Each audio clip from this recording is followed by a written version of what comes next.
Hi guys! Welcome back to my channel! Kumusta kayong lahat? So ayan, for today's video ay magluluto nga po pala ako ng pansit bihon na may kanton. So ayan, dahil nga birthday ng aming kapitbahay na si Ate Belen. So ayan, nagpainit na nga po pala ako dyan ng kawali na may mantika at nakaredy na rin yung aking mga sangkap na gagamitin.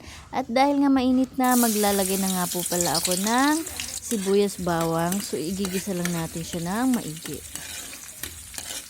So ayan, dahil birthday, kakantahin natin siya ng birthday song habang tayo ay nagigisa. Happy birthday to you. Happy birthday, happy birthday, happy birthday to you. So ayan, sakto. Ilalagay na natin yung hinimay na native na manok. Pinakuluan na yan, pinalambos na yan. Tsaka hinimay na yan. Native na manok po yan, kaya sure na sure, malasang malasa yung ating pansit ngayon. Isasangkotsa lang po natin yan at pwede na rin po natin isabay yung ating kikiam. Kikiam, tama. Yan, kikiam. Ayan, isasangkotsa lang natin siya para maging juicy yung ating pansahog.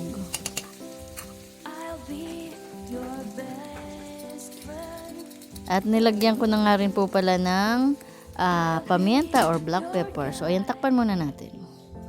After a few minutes nga, ayan, isali ko lang tong aking bagong tanim na ampalaya. Ayan, tumubo na, kaya natutuwa ako. So, eto na ang ating sinangkotsang pansahog sa pansit. So, ayan.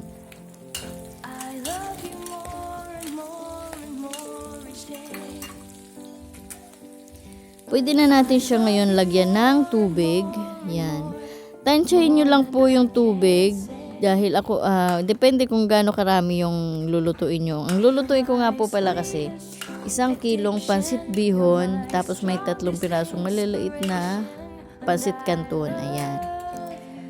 So, ayan. Haluin lang natin ng bahagya. Bahagya. Tagalog na Tagalog. So, ayan guys, maglalagay na tayo ng soy sauce or yung toyo ko charin. So, ayan. Ilalagay ko na nga rin po pala yung Knorr cubes. Yan, pampalasa. So, takpan muna natin. 1 minute, 37 seconds. Charan! So, dito na naman tayo. Silipin na natin yung ating pinakulo. So, ayan. Sigurado, tunaw na yung Knorr cubes. Lutong-luto na yung ating pangsahog. So, ayan. Pwede na natin ilagay yung bihon. Siyempre, haluin mo muna para magbalanse yung ating pampalasa. Knorr cubes lang, tsaka soy sauce. Pwede na. Pwede, depende sa panlasa nyo. Pwede kayo mag-add ng Ajinomoto or asin. Ayan. So, ayan. Ilalagay ko na nga po pala yung bihon. 1 kilo nga po pala yan.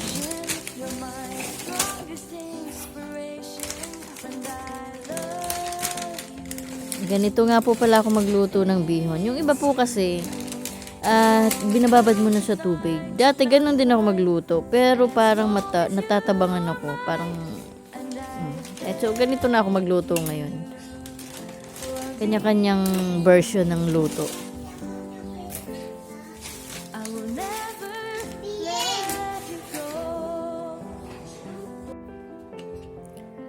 So, ayan na. Charing, bilis yun.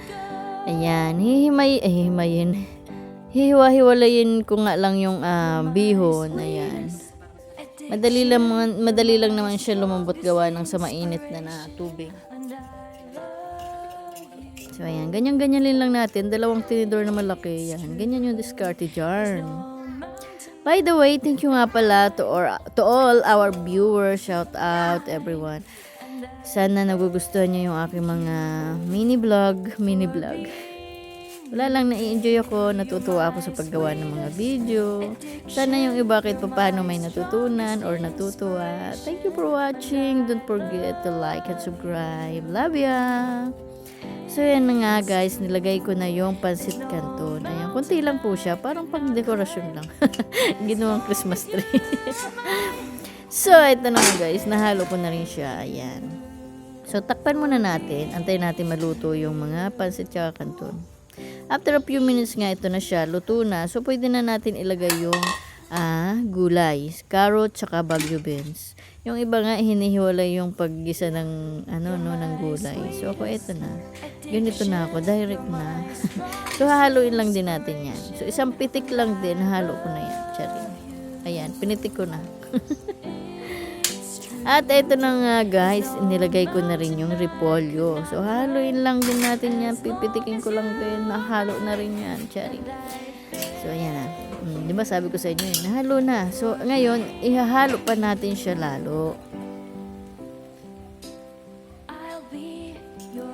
Ayan, haluin na maigi para magbalance yung ating yung lasa ng ating pansit, no? Minsan kasi merong nagluluto na sa ilalim maalat, sa ibabaw matabang. Ayusin, charing. Haluin lang natin yun na maigi. So, takpan muna natin after few moments later. few minutes maluluto na yan. Ayan. So, ayan nga guys. After a few minutes, luto na siya. Ready to serve and ready to eat. Happy birthday again, Ate Belen. Love you.